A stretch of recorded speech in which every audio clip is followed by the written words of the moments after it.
Imaginez un cycliste qui roule sur un vélo avec des roues hexagonales. Alors on le fait avancer sur cette route horizontale en en appuyant sur la touche du clavier indiqué. Bon, on constate que le conducteur est un peu secoué, il a eu raison de mettre un casque. Page suivante, avancer d'un sixième de tour. Bon, le centre de l'hexagone a parcouru un sixième de cercle qu'on voit en bleu. Page suivante, on fait un tour de roue, on obtient ces 6 arcs parcourus par le centre de l'hexagone. Alors les tangentes au point commun, ce qu'on voit en vert, font un angle de 120 degrés. On peut comprendre avec cette aide, 120 c'est le supplément de 60 opposé par le sommet ici.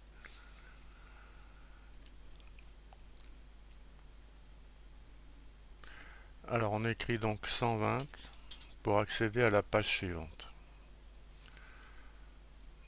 Toujours en appuyant sur la touche du clavier, on va faire un tour de roue. On voit apparaître 3, 4, 5 arcs de cercle. C'est la trajectoire du sommet bleu de l'hexagone. Cette trajectoire 1, 2, 3, 4, 5 arcs est appelée par les Anglais cyclogone et n'est pas appelée par les Français apparemment.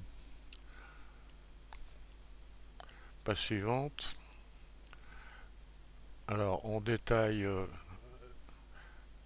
les 5 arcs obtenus. Premier arc, on s'intéresse à la longueur. Bon, une occasion pour faire un peu de géométrie pour le collège. Le sixième du cercle de rayon A. Donc la longueur de ce premier arc est π sur 3. Pour le second arc, on remarque que le rayon BM, c'est le double de la diagonale du losange qui est montré, construit sur AB. Et on a donc BM qui est A racine de 3, la longueur de l'arc considéré de centre B est π racine de 3 sur 3. Et ainsi de suite, longueur rayon 2A ici. Et par symétrie, on retrouve les résultats précédents. Alors on s'intéresse à la longueur du cyclogone. C'est constitué par les 1, 2, 3, 4, 5 arcs en bleu. Et la longueur totale est indiquée. On s'intéresse maintenant aux aires. Une occasion de rappeler des calculs au collège également. Alors un secteur de 60 degrés et de rayon R, c'est pour R le sixième du disque, donc π r carré sur 6. Alors les aires, les côtés, les rayons plutôt, des arcs sont A racine de 3. Alors d'abord A, ensuite A racine de 3, ensuite 2A, ensuite A racine de 3, ensuite A. On fait la somme et on doit trouver 2 πa carré pour cette longueur, cette aire des 5 secteurs plutôt. En ajoutant l'aire des 4 triangles, on a cette réponse. Alors les triangles verts sont des triangles de base A et de hauteur A racine de 3 sur 2, d'où le calcul à faire sur papier éventuellement. Le triangle rouge, un côté A et un autre côté de l'angle droit de A racine de 3, qui permet le calcul. Page suivante, la route a été bosselée et on avance avec toujours cette roue hexagonale. La trajectoire du centre de l'hexagone est cette fois une droite et le conducteur n'est plus secoué.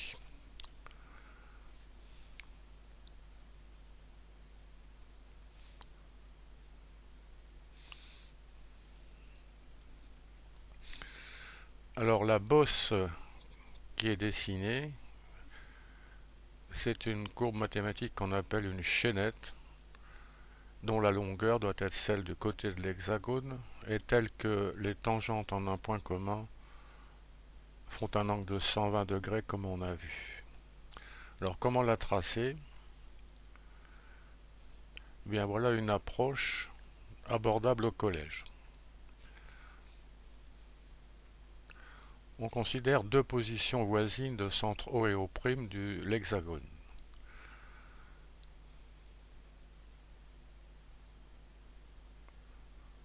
Le point d'intersection I des côtés violets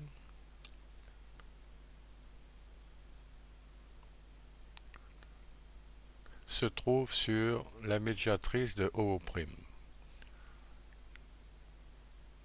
I est équidistant de O et O', donc I se trouve sur la médiatrice de OO'.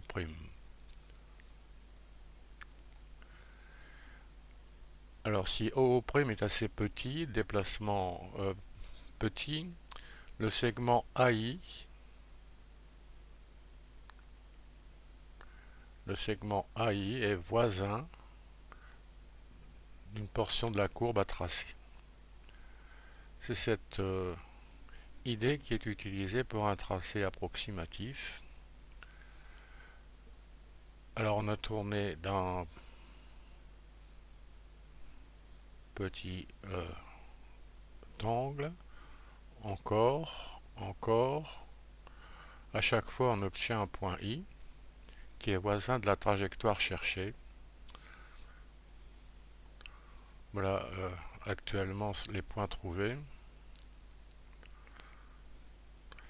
Alors on est invité à continuer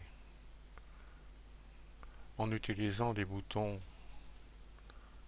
indiqués pour faire tourner l'hexagone. Voici un point I supplémentaire.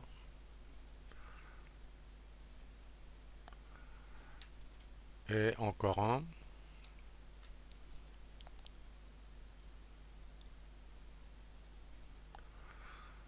Par symétrie, on a complété pour obtenir tous ces points. Et on peut faire tourner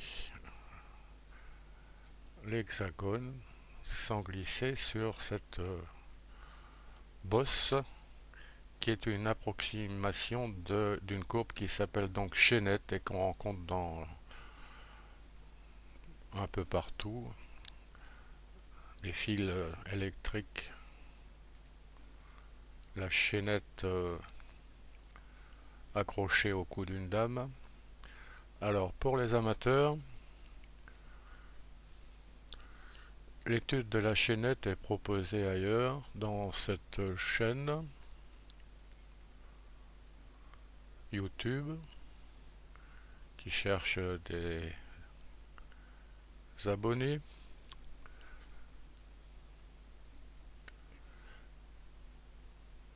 Voilà le début du programme sur la chaînette. On est invité à accrocher au cou de la dame cette chaînette.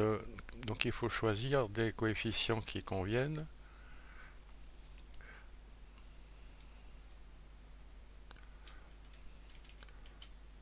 Alors je mets A égale 112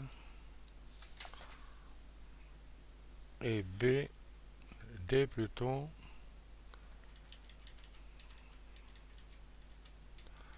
Alors comme ça doit convenir. On va l'accrocher. Voilà. On a accès à la page suivante. Alors pour les amateurs, donc cette chaînette est une courbe dont l'équation est ici y égale a cosinus hyperbolique de x sur 1.